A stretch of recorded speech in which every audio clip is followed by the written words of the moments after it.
अपने फैसले में वहाँ के जो सुप्रीम कोर्ट के जो चीफ जस्टिस है वो क्या कहते हैं, क्या उनका लॉजिक था? वो कहते हैं कि अफर्मेटिव एक्शन ठीक नीयत से शुरू किया गया था, लेकिन यह हमेशा नहीं चल सकता। यह अन्य छात्रों के साथ संवैधानिक भेदभाव है।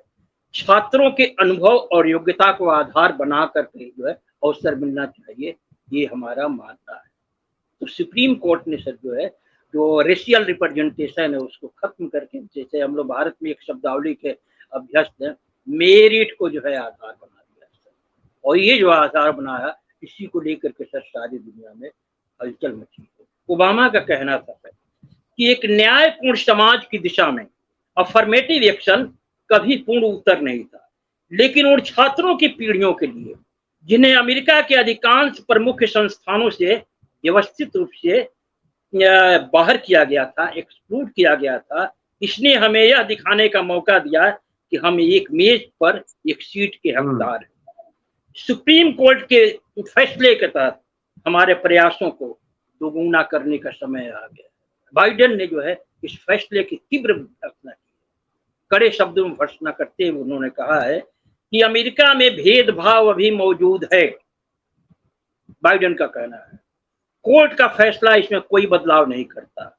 मेरा मानना है कि हमारे कॉलेज जब तब मजबूत होते हैं जब नस्ली रूप से विविध होते हैं, अर्थात जो है रेशियल डाइवर्सिटी उनमें होती है। हम इस निर्णय को अंतिम निर्णय नहीं मानते हैं। ट्रंप ने कहा है यह वह फैसला है जिसका हर कोई इंतजार कर रहा था। परिणाम आश्चर्यजनक है। यह हमें बाकी दुनिया के साथ प्रतिस्पर्धी बनाएगा। हमारे महान दिमागों को अवश्य सजोया जाता है। हम सभी योग्यता के आधार पर वापस आ रहे हैं। कितनी खतरनाक बात है उसने, ट्रंप ने जो कहा है कि हम योग्यता के आधार पर वापस आ रहे हैं, इसका मतलब जो है और सब वंचना इत्यादि नहीं चलेगा, सिर्फ और सिर्फ मेरिट के आधार पर जो है इस समाज के लोग कम्पीट करेंगे। बात भारी ताज्जुब की बात है सर कि उसमें अमेरिका में रह रहे जो है इंडियन छात्र हैं, उन्होंने साथ दिया था गोरों के उस संगठन का। उन्होंने ये साथ देकर के ये साबित किया एक तरीके से कि जिस तरीके से भारत में हर क्षेत्र में सवर्णों का डोमिनेंस है, उसी तरीके से जो है वहाँ जो है जो सवर्ण और जो अमेरिकी गोरे हैं उनका डोमिनेंस रहना चाहिए। जिस तरीके से यहाँ पर जो है डिप्राइव्ड सेक्शन, दलित, पिछड़े और अल्पसंख्यकों को तमाम क्षेत्रों से बहिष्कृत किया गया है, इनकी मंशा ये है कि जो ब्लैक्स वहाँ सदियों से उत्पीड़न के शिकार, बहिष्कार के शिकार रहे, जिस हिस्पैनिक समुदाय ने अपने श्रम से अमेरिका को डेवलप किया, उनको जो है अवसरों से वंचित करके जो है मेरिट को जगह दिया जाए। तो जो आपका जो ये भारतीय मूल के छात्र हैं उनकी भूमिका भी जो है बहुत ही निंदनीय है।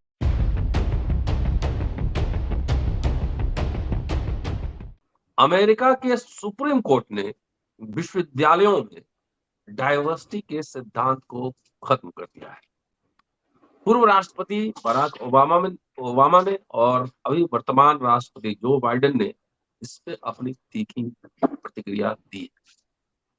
अगर अफर्मेटिव एक्शन अगर खत्म हो जाता है तो अमेरिकी सोसाइटी में इसके क्या मायने होंगे? ब्लैक्स, हिस्पैनिक, इनको नस्ल के आधार पर अफर्मेटिव एक्शन के थ्रू हायर एजुकेशन में एडमिशन दिया जाता है। क्या भारत की आरक्षण प्रणाली जो कि धीरे धीरे निजीकरण के माध्यम से एक तरह से खत्म ही हो रही, विश्वविद्यालयों में क्या अमेरिका के इस निर्णय का प्रभाव पड़ेगा? अगर पड़ेगा तो किस तरीके से? दोस्तों, रतनलाल बोल रहा हूं और आप देख रहे हैं अम्बेडकर नाम। इस बेहद संजीदा गंभीर विषय पर चर्चा के लिए हमारे साथ एच.ए. दुसार साहब है। भारत में डाइवर्सिटी मैन के नाम से जाने जाते हैं, डाइवर्सिटी मैन ऑफ इंडिया, और इन्होंने अमेरिका के अफर्मेटिव एक्शन का भी अध्ययन किया है। क्या है इसके मायने, ये दुसार साहब से समझते हैं। स्वागत सर। जी सर, जरा समझाइए जरा ब्लैक स्ट्रगल 60 और 70 के दशक में, फिर अफर्मेटिव एक्शन, और इस अफर्मेटिव एक्शन की वजह से अमेरिकी समाज ने बराक ओबामा को भी दिया महज 50 साल के अफर्मेटिव एक्शन। अगर नहीं होता तो ये संभव हो पाता कि ओबामा प्रेसिडेंट बनते यूएसए? जी जी सर। कल जो सुप्रीम कोर्ट का फैसला आया है सर, उससे वास्तव में पूरी दुनिया में जो समतावादी ताकतें हैं वो स्तब्ध, हैरान है। कोई कल्पना नहीं कर सकता था कि अमेरिका जैसा मोस्ट डेमोक्रेटिक कंट्री, मेरी धारणा है सर, बहुत से लोग मानते हैं कि अमेरिका जो है लोकतांत्रिक रूप से एक आदर्श कंट्री है, जहां पर जो है तमाम समाजों का प्रतिनिधित्व सुनिश्चित किया जाता है। अब अमेरिका में जो प्रतिनिधित्व सुनिश्चित है सर, आपने थोड़ी देर पहले बताया डाइवर्सिटी, जरा सा इसके हिस्ट्री में चलते हैं सर। 1960 के दशक में जब सिविल राइट मूवमेंट शुरू हुआ, मार्टिन लूथर किंग जूनियर ने जो सिविल राइट मूवमेंट शुरू किया था, उसके पीछे आधार था, बड़ा कारण ये था सर कि 1860 में स्लेवरी सिस्टम के खात्मे के बाद से निग्रो जो है स्लेवरी सिस्टम से तो मुक्त हो गए, ब्लैक स्लेवरी सिस्टम से मुक्त हो गए, लेकिन मुक्त होने के 100 सालों बाद भी सर 1860 में अब्राहम लिंकन जो है चुनाव जीतते हैं और स्लेवरी सिस्टम का एवोल्यूशन करते हैं, उसके 100 सालों बाद 1860 के डेकेड में ब्लैक जो थे बहुत से मानवीय अधिकारों से वंचित थे। उनके पास वोट का राइट नहीं था, वो पोस्ट कॉलोनी में घर नहीं बना सकते थे, उनके लिए बसों में जो है सीटें जो है सब जगह सुरक्षित नहीं थी, तो तरह तरह के मानवीय अधिकारों से वंचित थे। और इसी के खिलाफ 1860 के दशक में जो है मार्टिन लूथर किंग जूनियर का मूवमेंट जो शुरू होता है। 1960, और इस मूवमेंट 1960 हाँ उसी का हाँ, और 1959 में सर जो है आपका रोजा पार्क्स मैकाले का जो ये होता है, अलबामा में बस न छोड़ने की जो घटना होती है, उससे ब्लैक्स के साइक में एक बड़ा बदलाव आता है। इसके पहले ब्लैक्स जो है जैसे भारत के दलित जो है चुपचाप उत्पीड़न सहते रहते हैं, मार खाते रहते हैं, प्रतिवाद नहीं करते हैं। रोजा के पार्क्स की घटना ने जो है उनके साइक में बड़ा बदलाव ला दिया, और उस बदलाव के फलस्वरूप जब ये मूवमेंट चल रहा था आपका मार्टिन लूथर किंग जूनियर का, तो बहुत से ब्लैक जो थे वो शांतिपूर्ण आंदोलन से जो है मतभेद कर बैठे, और उन्होंने जो है अमेरिका में दंगों का सैलाब अपने अधिकारों के लिए फैला दिया। 60 के डेकेड में वो दंगे जो है 1966 के आते आते जो है बड़े पैमाने पर विभिन्न शहरों में फैलने लगे। वही वो दौर था सर जब अमेरिका में जो है दलित आपका ब्लैक पैंथर की स्थापना होती है, माल्कम एक्स और उनके जो है साथी मिलकर करते हैं। तो ये जो दलित जो ब्लैक पैंथर था निहायत ही मिलिटेंट ऑर्गेनाइजेशन था, जो अश्वेतों में आए साइक का एक रिफ्लेक्शन था उसकी नीतियों में। बहरहाल जब दंगों का सैलाब शुरू होता है सर, तो अमेरिका के उस समय जो प्रेसिडेंट थे लिंडन बी जॉनसन, वो चिंता के सागर में डूब गए। वो ड्रीम देख रहे थे, उन्होंने एक सपना देखा था कि हम अमेरिका को सबसे शक्तिशाली मुल्क बनाएंगे, सबसे पावरफुल कंट्री में तब्दील करेंगे, लेकिन इन दंगों के सैलाब ने जो है उनके मंसूबों पर पानी फेर दिया। वैसी स्थिति में सर आपका 27 जुलाई 1967 को उन्होंने एक आयोग का गठन किया, हिस्ट्री में जिसको कर्नर आयोग कहा जाता है। उसके अध्यक्ष थे justice Otto Kerner. Otto Kerner की अध्यक्षता में जो है एक आयोग बिठाया गया है, जिसका मकसद ये था खोज करना कि क्यों इस देश में जो है दंगे लग रहे हैं, कैसे दंगों पर जो है अंकुश पाया जा सकता है, और किस तरीके से अमेरिका को जो है एक समृद्ध राष्ट्र बनाया जाता है। इसकी तफ्तीश के लिए जो है वो आयोग गठित हुआ। आयोग की नीयत सही थी। 27 जुलाई 1967 को जो आयोग गठित होता है सर, उसकी रिपोर्ट 2 मार्च 1968 को सामने आ जाते हैं। ऑलमोस्ट 10 महीने के अंदर रिपोर्ट सामने आ जाती है। उस रिपोर्ट में उन्होंने कर्नर ने सुझाव दिया था कि अमेरिकी समाज 2 भागों में बट रहा है, एक श्वेत दूसरा अश्वेत। एक समाज जो है तमाम संसाधनों से समृद्ध है और दूसरा पूरी तरीके से वंचित है। वंचितों में जो है आक्रोश का विस्फोट हो रहा है, जिस कारण जो है दंगे पूरे देश में फैल रहे हैं।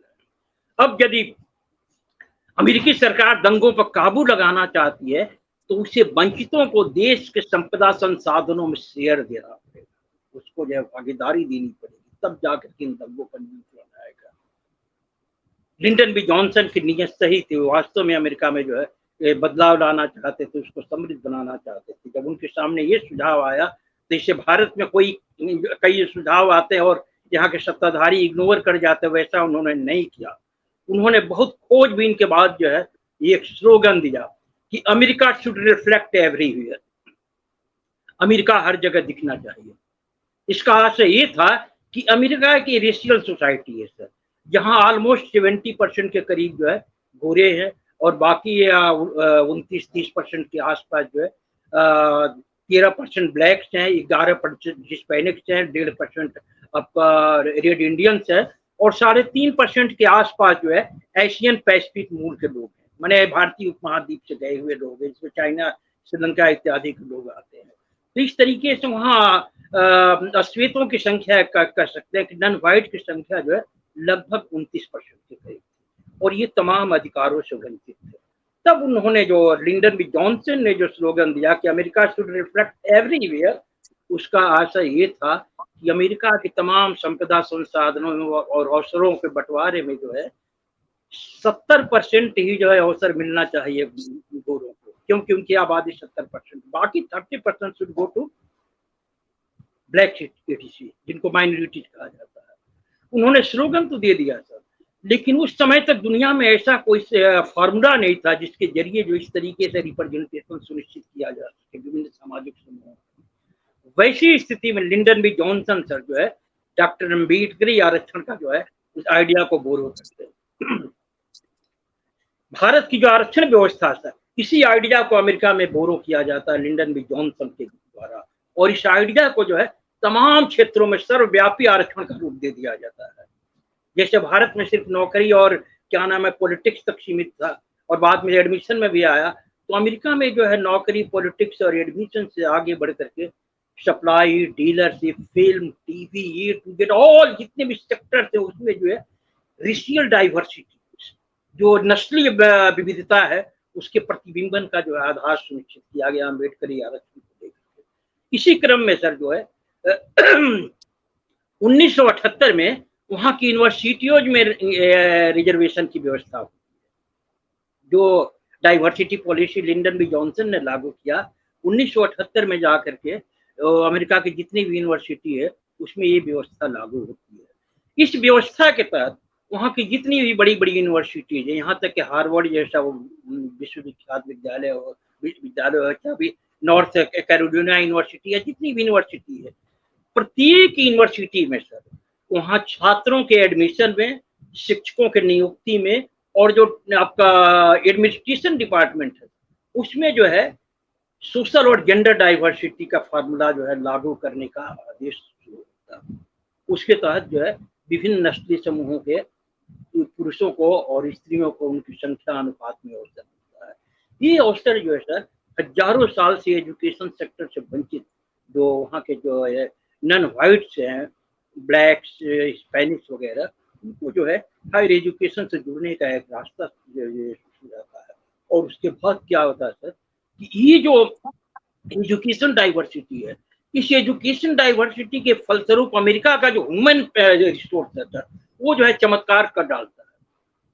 बाद में अमेरिका जो है विश्व महाशक्ति जो बनती है तो उसके पीछे यही कारण था कि जो वंचित नस्ली समूह है सर, इनकी योग्यता को जो है इनको प्रतिनिधित्व दे करके इनकी योग्यता को नेशन के इंटरेस्ट में जो है लागू करने का प्रयास हुआ था।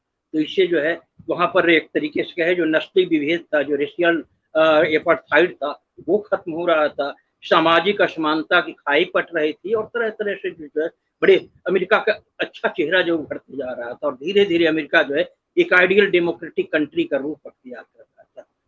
वो जो एजुकेशन डाइवर्सिटी लागू हुई थी सर, यूनिवर्सिटियों में जो आरक्षण की व्यवस्था लागू हुई जिसके तहत जो है आपका ये ब्लैक, हिस्पैनिक्स वगैरह अवसर पाने लगे, इसी व्यवस्था के खिलाफ सर वहाँ गोरे छात्रों का एक संगठन है जिस संगठन का नाम है स्टूडेंट फॉर फेयर एडमिशन, एक ऑर्गेनाइजेशन उन्होंने बनाया है। इसी ऑर्गेनाइजेशन के तहत जो है सर सुप्रीम कोर्ट में वहां पर अपील की गई। ये जो व्यवस्था है, ये व्यवस्था जो है संवैधानिक भेदभाव का सबब बनता है। इसके तहत जो है एशियाई अमेरिकी और जो व्हाइट रेस के लोग हैं वो कहीं ना कहीं डिप्राइव होते, इसलिए इस व्यवस्था का खात्मा होना चाहिए। ये जो छात्र संगठन इनके तरफ से जो अपील की गई थी सर, उसी अपील पर कल सुप्रीम कोर्ट का फैसला आया है और जो आपने जैसा बताया कि वहाँ के यूनिवर्सिटियों में जो है जो छात्रों का प्रवेश है उसमें जो आरक्षण, नस्लीय आरक्षण था, उसको खत्म कर दिया गया। ये बहुत ही आघातजनक। अपने फैसले में वहां के जो सुप्रीम कोर्ट के जो चीफ जस्टिस है वो क्या कहते हैं, क्या उनका लॉजिक था? वो कहते हैं कि अफर्मेटिव एक्शन ठीक नीयत से शुरू किया गया था, लेकिन यह हमेशा नहीं चल सकता। यह अन्य छात्रों के साथ संवैधानिक भेदभाव है। छात्रों के अनुभव और योग्यता को आधार बनाकर जो है अवसर मिलना चाहिए, ये हमारा मानना है। तो सुप्रीम कोर्ट ने सर जो है जो रेशियल रिप्रेजेंटेशन है उसको खत्म करके, जैसे हम लोग भारत में एक शब्दावली के अभ्यस्त हैं, मेरिट को जो है आधार बना दिया सर। और ये जो आधार बनाया, इसी को लेकर के सर सारी दुनिया में हलचल मची है। और इसका जो सबसे बड़ा इम्पैक्ट जो दिखाई पड़ रहा है सर, वो अमेरिकी पॉलिटिक्स में आया है। आपने जैसे शुरुआत में सर जिक्र किया, बराक ओबामा जो है इससे बड़े व्यथित, उन्होंने जो है बहुत ही दुखी होकर, सबसे पहले तो उनका और उनकी मिसेज का एक जो बयान सोशल मीडिया में आया था, ओबामा का कहना था कि एक न्यायपूर्ण समाज की दिशा में अफर्मेटिव एक्शन कभी पूर्ण उत्तर नहीं था, लेकिन उन छात्रों की पीढ़ियों के लिए जिन्हें अमेरिका के अधिकांश प्रमुख संस्थानों से व्यवस्थित रूप से बाहर किया गया था, एक्सक्लूड किया गया था, इसने हमें यह दिखाने का मौका दिया कि हम एक मेज पर एक सीट के हकदार हैं। सुप्रीम कोर्ट के फैसले के तहत हमारे प्रयासों को दोगुना करने का समय आ गया।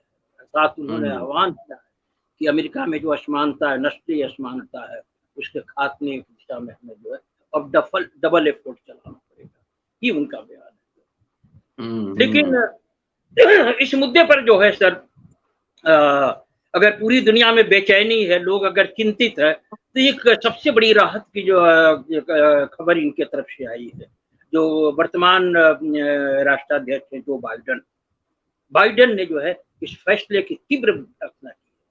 कड़े शब्दों में भर्त्सना करते हुए उन्होंने कहा है कि अमेरिका में भेदभाव अभी मौजूद है। बाइडेन का कहना है कोर्ट का फैसला इसमें कोई बदलाव नहीं करता।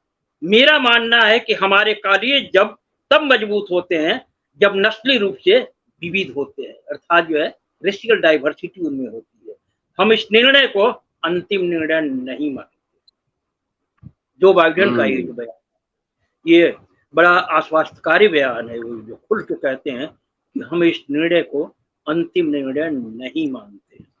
इसका क्या मतलब हुआ? वो अमेरिकी कांग्रेस में ये बहस में जाएगा, अमेंडमेंट होंगे?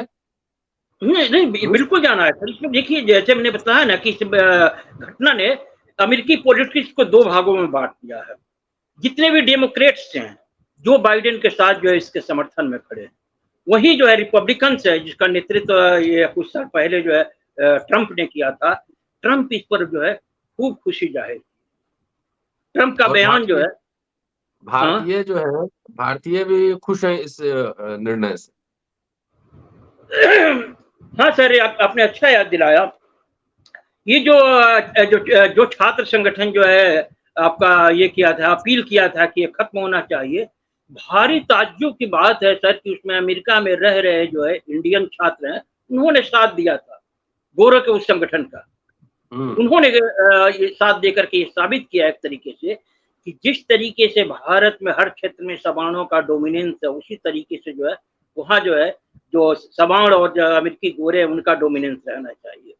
जिस तरीके से यहाँ पर जो है डिप्राइव्ड सेक्शन, दलित, पिछड़े और अल्पसंख्यकों को तमाम क्षेत्रों से बहिष्कृत किया गया है, इनकी मंशा ये है कि जो ब्लैक्स वहाँ सदियों से उत्पीड़न के शिकार, बहिष्कार के शिकार रहे, जिस हिस्पैनिक समुदाय ने अपने श्रम से अमेरिका को डेवलप किया, उनको जो है अवसरों से वंचित करके जो है मेरिट को जगह दिया जाए। तो जो आपका जो ये भारतीय मूल के छात्र हैं, उनकी भूमिका भी जो है बहुत ही निंदनीय। उन्होंने वहाँ के प्रेसिडेंशियल कैंडिडेट विवेक रामास्वामी, नाम सुना होगा, उनका ट्वीट आया है कि affirmative action is cruel and disrespectful to all involved, black, white, Asian and everyone in between. एक क्रूएल है अफर्मेटिव एक्शन, ये कह रहे हैं जी। तो इसका क्या, अगर वहाँ के वैधानिक प्रक्रिया के बारे में आपको कुछ आइडिया हो तो बताएं, और क्या भारत जैसे देश पर भी इसका प्रभाव पड़ेगा? हाँ सर, ये है। जैसे हमने शुरू में ही कहा सर कि आधुनिक विश्व में अमेरिका जो है मोस्ट आइडियल डेमोक्रेटिक कंट्री है। वहाँ जो है डेमोक्रेसी का मतलब क्या होता है? डेमोक्रेसी का सिंपल मतलब होता है सर सोशल रिप्रेजेंटेशन। एक आदर्श लोकतांत्रिक कंट्री का जो बड़ा जो चरित्र होना चाहिए हुई कि समस्त क्षेत्रों में जो है विविध समाजों का रिप्रेजेंटेशन हो। ये काम जो है अमेरिका ने सबसे यूनिक रूप से किया था। लेकिन वहाँ की जो कुछ ताकतें हैं, जिस तरह सारी दुनिया में जो सुविधा भोगी वर्ग होता है, जो जिसका जो है सदियों से जो तमाम संपदा संसाधनों का अवसर है, वो नहीं चाहते हैं कि वंचितों को भी जो अवसर मिले वो भी जो है समान रूप से हमारे समकक्ष खड़े हो पाए। इसी के तहत जो है सर ये फैसला वहां पर आया है। थोड़ा मैं अभी यहाँ डिस्टर्ब आपको करना चाहूंगा सर। जो इनका बयान आया है सर ट्रंप का, वो बड़ा महत्वपूर्ण है। इसी में जो है जो अमेरिका समाज दो भागों में बट गया है, एक प्रतिपक्ष के साइड का आप अनुमान लगा सकते हैं। जो ट्रंप का बयान आया है, ट्रंप ने कहा है यह वह फैसला है जिसका हर कोई इंतजार कर रहा था। परिणाम आश्चर्यजनक है। यह हमें बाकी दुनिया के साथ प्रतिस्पर्धी बनाएगा। हमारे महान दिमागों को अवश्य सजोया जाता है। हम सभी योग्यता के आधार पर वापस आ रहे हैं। कितनी खतरनाक बात है उसने ट्रंप ने जो कहा है कि हम योग्यता के आधार पर वापस आ रहे हैं। इसका मतलब जो है और सब वंचना इत्यादि नहीं चलेगा, सिर्फ और सिर्फ मेरिट के आधार पर जो है इस समाज के लोग कम्पीट करेंगे। ये बात कहा है। और ये जो फैसला आया है सर, इस मेरे ख्याल से जो तमाम जो मैंने जो मीडिया का अध्ययन किया, मेरा खुद का अध्ययन है सर, इसमें जो है ये सबसे बड़ा जो कारण है वो ट्रंप का शासन है सर। ट्रंप 20 जनवरी 2017 से लेकर के 20 जनवरी 2021 तक जो है सत्ता में रहे। 2016 के नवंबर में वहां जो चुनाव हुआ उसमें वो चुने गए और चुनने के बाद से जो है 4 साल तक सत्ता में रह गए। 3-4 सालों में उन्होंने क्या किया था? चुनाव जीतने के लिए उन्होंने एक स्लोगन दिया था, make America great again. Major उनका स्लोगन था। इसी स्लोगन के आधार पर सत्ता में आए। उनका कहना था कि अमेरिका जो है अपनी ग्रेटनेस खो चुका है, हम सत्ता में आएंगे तो नए सिरे से उसकी ग्रेटनेस को वापस लाएंगे। तो उनका संकेत इस बात की तरफ था कि ये जो वंचित नस्ली समूह है सर, ये राष्ट्र के लिए बोझ है। इनको जो अफर्मेटिव एक्शन के तहत जो सुविधाएं मिल रही हैं, इससे हमारा अमेरिका पीछे जा रहा है। हम यदि आएंगे तो संकेत उनका यही था कि इसको ये करके अमेरिका को क्रिएट बनाएंगे। तो उनके शासन काल में सर अमेरिका एक नस्ली सौहार्द की मिसाल बन चुका था सर। उनके शासन काल में बड़ी ही प्लान वे में जो है रेशियल जो ये है नफरत है, हटर्ड है, उसको एक्सट्रीम पर पहुंचाया गया। आपको ख्याल होगा 2017 के बाद सर अमेरिका में लिंचिंग की घटनाएं होती है। वहां पर जो ब्लैक मारे जाते हैं, वहां पर दूसरे जो अल्पसंख्यक वो मारे जाते हैं।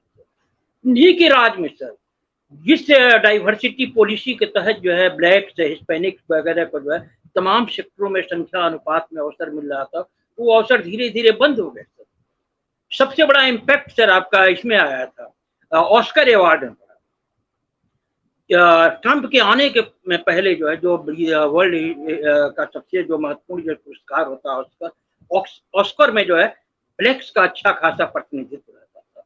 लेकिन जब से ट्रंप आया ऑस्कर जो है बिल्कुल डे बाय डे व्हाइट होते चला गया। उसने रेशियल जो डाइवर्सिटी को ढूंढे आपको नहीं मिलेगी, स्थिति पैदा हुई। तो जो ट्रंप ने जो है जो नफरत को जो है बुलंदी प्रदान किया था, उसी का इम्पैक्ट जो है वो आपका जो है कल आया है। एक तरीके से कह सकते हैं कि उन्होंने नफरत का जो पौधा अपने रिजीम में लगाया था वही वृक्ष बनकर के जो है कल सुप्रीम कोर्ट के फैसले के रूप में आया है। जानकारों का मानना है कि जो बाइडेन ने जो है न्यायपालिका में जो है अपने जो अनुदारवादी जो विचारधारा के लोग उनको कर दिया था। ऐसे ही जजों ने सर पिछले साल गर्भपात को लेकर के एक बड़े जो प्रोग्रेसिव ये था फैसला था उसको पलट दिया था। तो जो ये फैसला आया है सर, ये फैसला जो है बहुत ही द्वेषपूर्ण फैसला है। इसकी एक और विशेषता की तरफ मैं आपको इशारा करना चाहूंगा सर। इसने सिर्फ जो है जो आपका एजुकेशन डाइवर्सिटी से उसी को खत्म नहीं किया है, यूनिवर्सिटियों में आरक्षण कोई खत्म नहीं किया है। इसने एक बहुत बड़ा फैसला ये दिया है कि जो बाइडेन सत्ता में आने के पहले उन्होंने एक अपने घोषणा पत्र में करार वादा किया था कि हम सत्ता में आएंगे तो छात्र जो लोन लेते हैं हम उसकी मुआफी करेंगे, कर्ज मुआफी करेंगे। और वो कर्ज मुआफी की फिगर जो है सर $430 मिलियन के करीब थी। उस फैसले को भी जो कल उन्होंने पलट दिया है, उन्होंने बंदिश लगा दिया कि अब जो बाइडेन जो है ये कर्ज मुआफी नहीं कर सकते। तो उसका सीधा का टारगेट कौन है? सारे के सारे जो वही डिप्राइव रेसिस के लोग वो है। तो कोर्ट ने जो है, अमेरिका के कोर्ट ने जो है इस तरीके से समझ एक जो है बहुत ही गलत मिसाल पैदा किया है, जिसका इम्पैक्ट जो है सारी दुनिया में पड़ना जो है। विशेष करके मैं तो ये उम्मीद करता हूँ कि भारत में जो है पिछले 7-8 सालों से आरक्षण को जो कागजों की सुबह बना के रख दिया गया है, तो हो सकता है कि अब खुले तौर पर यहाँ के शासक वर्ग जो है आरक्षण के खात्मे का प्रावधान जो है यही न्यायपालिका के माध्यम से शुरू कर दे। आरक्षण सिर्फ भारत में ही नहीं है, आपका जो है वहां पर न्यूजीलैंड में है, ऑस्ट्रेलिया में है, इंग्लैंड में है, फ्रांस में है। प्रत्येक देश में जो है जो वेरियस रेसेज हैं उनको रिप्रेजेंटेशन दिया जाता है। उस रिप्रेजेंटेशन के खिलाफ जो है वहाँ के स्थानीय लोगों में कुछ % लोगों में एक रोष है, उस रोष को इससे हवा मिलेगी। अमेरिका के लिए एक बड़ी राहत की बात है सर कि जो अफर्मेटिव एक्शन है इसको लेकर के 1-1.5 महीने पहले एक सर्वे हुआ था। उस सर्वे में ये दिखाई पड़ा कि 49% अमेरिकी अफर्मेटिव एक्शन के पक्ष में। जहाँ जितनी भी नफरत फैलाया हुआ ट्रंप ने, एक बड़ी बात है सर कि 49% अमेरिकी जो है अफर्मेटिव एक्शन के पक्ष में। 32% लोगों ने जो है विरोध किया था और बाकी लोग जो है इस पर न्यूट्रल रहे थे। तो एक अच्छी बात है सर कि अमेरिकी समाज जो है इतना समावेशी है, जिसके सामाजिक विवेक का जो है बाबा साहब ने भूरी प्रशंसा किया है। आप इतना बाबा साहब का अध्ययन करते हैं सर, बाबा साहब ने अमेरिकी और जो भारतीय जो रूलिंग क्लास है इन दोनों की तुलना करते हुए एक बहुत ही महत्वपूर्ण बात की। उनको तो अमेरिका की बहुत जानकारी थी, उतना दिन अमेरिका में रहे थे, बहुत गौर से उन्होंने स्टडी किया। तो वहाँ का बाबा साहब ने लिखा है अपने राइटिंग में कि अमेरिका के लोगों ने, जो अमेरिका का रूलिंग क्लास माने वहाँ का जो गोरा प्रभु वर्ग है, उसने अपने वहाँ के वंचितों के लिए, ब्लैक्स के लिए पूरी मात्रा में जो है साहित्य दिया। उसने बेहिसाब मात्रा में जो है उनके लिए धन दिया और तरह तरह से उनके अपलिफ्टमेंट के लिए, उनके उत्थान के लिए उन्होंने काम किया। लेकिन वो चीज हमें भारत में नहीं दिखाई पड़ती। भारत का जो प्रभु वर्ग है वो दलितों के प्रति जो है इतना उदार है। फिर वो कहते हैं इसका कारण क्या है, तो कारण बतलाते हुए कहते हैं कि इसका 2 कारण है। एक तो ये कि अमेरिकी प्रभु वर्ग में सामाजिक विवेक है। वो कहते हैं कि वहां का जो रूलिंग क्लास है उसमें सामाजिक विवेक है, लेकिन भारत में नहीं है। भारत के रूलिंग क्लास में सामाजिक विवेक जो भी है वो अपने जातिवाण के लिए है, उसमें समग्र वर्ग की चेतना नहीं, वो सभी वर्गों के हित की बात नहीं सोच सकता, जो अमेरिकियों के साइक में था। लंबे समय से सर अमेरिका में जो है, जैसे आपका जो सिविल राइट जो वार होता है, मेरा मानना है कि मानव जाति के इतिहास का जो है सबसे महान वो युद्ध था। इस युद्ध के पीछे कौन था? सब वहाँ के गोरे क्लास के। 1851 में सर जो है ये किताब रिलीज होती है, वो मेरी फेवरेट किताब है, अंकल टॉम्स केविन। उस किताब की लेखिका है हैरियट बीचर स्टो।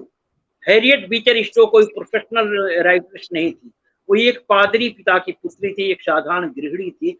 लेकिन ब्लैक्स के साथ जो अत्याचार हो रहा था, उस अत्याचार ने उस महिला को इस तरीके से द्रवित किया कि उसने कुछ करने का मन बनाना शुरू किया। तो सबसे पहले हैरियट बीचर स्टो ने जो है ब्लैक्स दुर्दशा पर जो है कार्टून बनाया, चित्र ड्राइंग किया, और चित्र ड्राइंग करके वहां के अखबारों में जो भेजना शुरू किया तो काफी पॉपुलर हुए, लोगों पर बड़ा इसका गहरा असर पड़ा। बाद में उन पर जो है दबाव बना कि आप इस स्टोरीज को जो आपकी ये बना के चित्रों में बना के भेज रही है, आप इस पर जो है कुछ लिखी है। तब उन्होंने सर जो लिखना शुरू किया, और वो रचना जो है आपको 1852 में आती है, जिसका नाम था uncle Tom's Kevin. Uncle Tom's Kevin दुनिया की एक ऐसी रचना है सर जो संगठित लोगों में जो है विवेक का झरना होकर रख दिया। उस रचना के फलस्वरूप सिर्फों को जो है, जो आपका फ्यूडल सिस्टम के लोग को आजाद कराने लगे। उसी के बाद से जो है अमेरिका के जो है विशेष वर्ग व्हाइट रेस में अपने पुरखों के पापों का प्रायश्चित करने की भावना पैदा होती है। और इसी भावना का इम्पैक्ट जा करके सर जो है आपको जो 5 सालों तक सिविल वार चला था उसमें दिखाई पड़ा। अब्राहम लिंकन एक डिनर पार्टी में जो है मिलते हैं हैरियट बीकर स्टोर से, लोग परिचय करवाते हैं, तो कंधे पर हाथ रखते हैं और कहते हैं कि हेलो ठिगनी लेडी, वो बड़ी छोटे कद के थे, हेलो ठिगनी लेडी, आखिर तुमने अमेरिका में गृह युद्ध लगवा ही दिया। तो अमेरिका का जो सिविल वार है सर जो है मानव जाति के इतिहास का सबसे पवित्र युद्ध है, और वो युद्ध जो है मुख्यतः ब्लैक्स के लिबरेशन के लिए लड़ा गया था। तो अमेरिका में जो है लंबी समय से सामाजिक विवेक के प्रदर्शन की परंपरा रही है, जिसकी शुरुआत तो मैं हैरियट बीकर स्टोर के रूप में देखता हूँ, उसके बाद से अब्राहम लिंकन है, और अब्राहम लिंकन की परंपरा को बहुत आगे बढ़ाया। लिंडन बी जॉनसन जब 1970 में ये डाइवर्सिटी लागू करते हैं सर, आपको जान के खुशी होगी कि लिंडन बी जॉनसन के बाद जितने भी राष्ट्रपति हुए सर, किसी ने इसमें विघ्न नहीं डाला। हर किसी ने अपने अपने हिसाब से डाइवर्सिटी पॉलिसी को आगे बढ़ाया, चाहे जिमी कार्टर हो, रिचर्ड निक्सन हो, रोनाल्ड रीगन हो या और भी तमाम लोगों ने। तो अमेरिकी समाज में जो है एक सामाजिक विवेक रहा है, और उस सामाजिक विवेक पर जो है इसने प्रश्न चिन्ह खड़ा कर दिया है।